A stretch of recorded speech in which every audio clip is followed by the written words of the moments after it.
देने की जरूरत न पड़े, इस प्रकार की व्यवस्था करने का काम भारतीय जनता पार्टी की नरेंद्र मोदी सरकार ने की। इनोवेशन के बारे में खैर मैं बाद में बताऊंगा, ज्यादा कहना नहीं चाहता हूं, आप सब लोग बहुत जानते हो। ढेर सारे नवाचार नरेंद्र मोदी सरकार ने अमल में लाए हैं जो सुशासन के रिलेटेड हैं।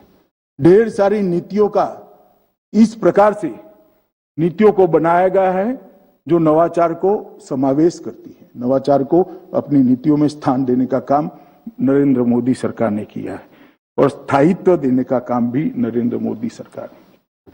नीतियों का आज स्थायित्व है। जिस क्षेत्र में नीतियों की जरूरत थी उस क्षेत्र में नीतियों को बनाया, जिस क्षेत्र में सुधार की जरूरत थी वहां रिफॉर्म किए। जैसे ड्रोन की कोई पॉलिसी ही नहीं थी, पहली बार आजादी के बाद ड्रोन पॉलिसी नरेंद्र मोदी सरकार ने बनाई। स्पेस में प्राइवेट कंपनियों की हिस्सेदारी के लिए कोई पॉलिसी ही नहीं थी, अकेला इसरो करता था, कितना करेगा। स्पेस में हमें अगर दुनिया में अपना स्थान लेना है तो प्राइवेट कंपनियों को हिस्सेदारी देनी पड़ेगी। इसके लिए भी देश की सुरक्षा को ध्यान में रखकर एक पॉलिसी का निर्माण किया। ऐसे ढेर सारी चीजों को, पॉलिसियों को बनाने का काम किया और सबसे बड़ा काम स्थायित्व देने का किया।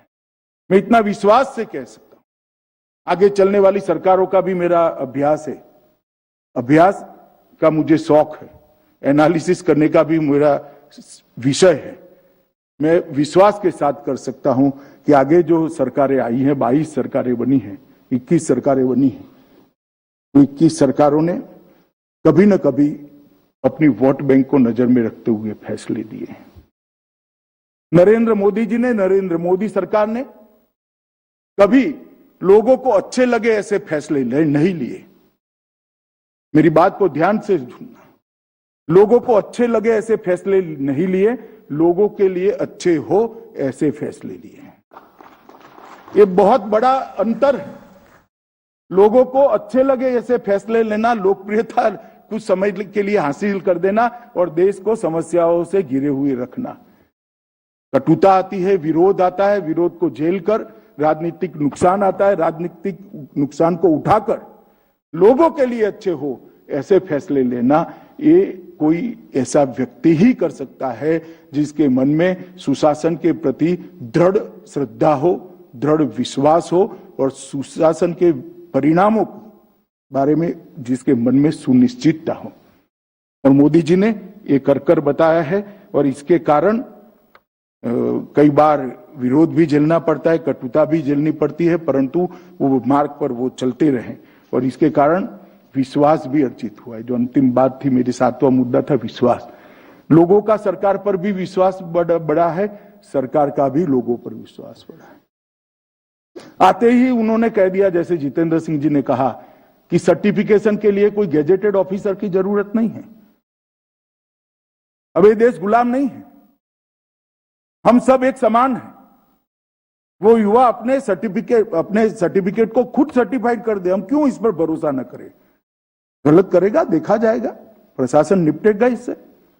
परंतु इसके कारण देश के करोड़ों युवाओं को ठप्पा लगाने की किल्लत से मोदी जी ने मुक्ति दे दी, उस पर विश्वास रखने का। मैं तो 27 साल से चुना हुआ प्रतिनिधि हूं, घर पे बेचारे युवा हर रोज अटैच करने के लिए और सर्टिफिकेशन के लिए लाइन लगाकर खड़े रहते थे। आज घर पर कोई नहीं आता है।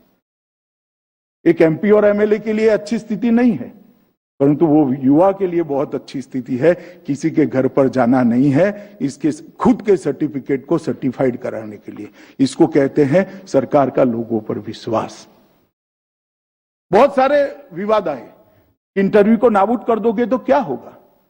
मैं मानता हूं क्लास 3 और क्लास 4 में इंटरव्यू को नाबूद कर नरेंद्र मोदी जी ने भ्रष्टाचार पर बहुत बड़ी लगाम कसने का काम किया। ढेर सारे सुझाव आते थे, एक समान परीक्षाएं नहीं होती है, कुछ लोग चोरी कर मार्क पा जाए, ठीक है, जो होता है वो होता है। मगर आज क्लास 3 एंड क्लास 4 के अंदर बहुत बड़ी सुविधा करने का काम किया है। मित्रों, विश्वास अर्जित करने का काम भी नरेंद्र मोदी जी ने किया है, जनता का भी उनके प्रति विश्वास हुआ है। मैं एक उदाहरण देना चाहता हूं फिर से एक बार कोविड की महामारी के समय का।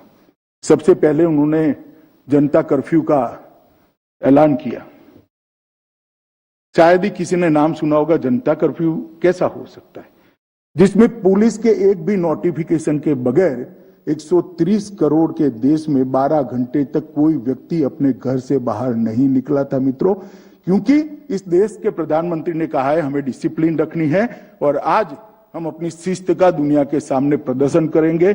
मैं मानता हूं इससे बड़ा जनता का किसी प्रधानमंत्री पर विश्वास का कोई बड़ा उदाहरण नहीं हो सकता। एक भी नोटिफिकेशन के बगैर 130 करोड़ लोग 12 घंटे तक अपने अपने स्थान पर अपने आप को बंद किए। तो मोदी जी ने भी जनता पर विश्वास किया है और जनता ने भी मोदी जी पर विश्वास किया है और इसीलिए उनको बार बार चुनकर 20 साल से जनता अपना भाग्य इनके हाथ में सौंप रही है। मित्रों, टेक्नोलॉजी का उपयोग नीतियों का निर्धारण और प्रशासन के अंदर टेक्नोलॉजी का उपयोग, इसके माध्यम से ही सुशासन आ सकता है। मोदी जी ने मिनिमम गवर्नमेंट की दिशा में बहुत सारा काम किया है। राज्यों और भारत सरकार में ई गवर्नेंस, सिटीजन चार्टर को बढ़ावा देना, राष्ट्रीय ई सर्विस डिलीवरी मूल्यांकन सिस्टम, गुड गवर्नेंस इंडेक्स की शुरुआत की आज, जिसको प्रकाशित करेंगे। दैनंदिन प्रशासन में ई ऑफिस, ई समीक्षा, आधार के साथ बायोमेट्रिक प्रणाली, डीबीटी, पेंशन की मंजूरी और भुगतान निगरानी के लिए भी ई प्रणाली लाई गई। सार्वजनिक वित्तीय प्रबंधन प्रणाली लाई गई, जैम पोर्टल बनाया गया, केंद्रीय प्रोक्योरमेंट पोर्टल भी बनाया गया। जन कल्याण के विषयों में भी ई गवर्नेंस लागू किया गया। एक राष्ट्र एक ration card, post office passport सेवा केंद्र, आपका बैंक आपके द्वार, जैम ट्रिनिटी, डिजी लॉकर, ई अस्पताल, भीम ऐप, उमंग ऐप, ढेर सारे कदम उठाए गए।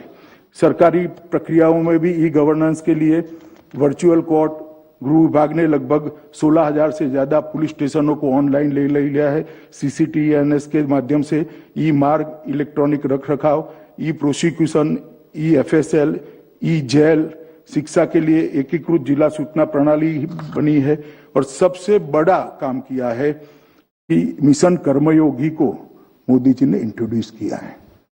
जब तक मिशन कर्मयोगी के कंसेप्ट समझकर मेरे सामने जो लोग बैठे हैं, ऑनलाइन देश भर में जो लोग मुझे सुन रहे हैं, मिशन कर्मयोगी के कंसेप्ट को हम समझकर इसको जमीन पर नहीं उतारेंगे, सुशासन संभव ही नहीं है।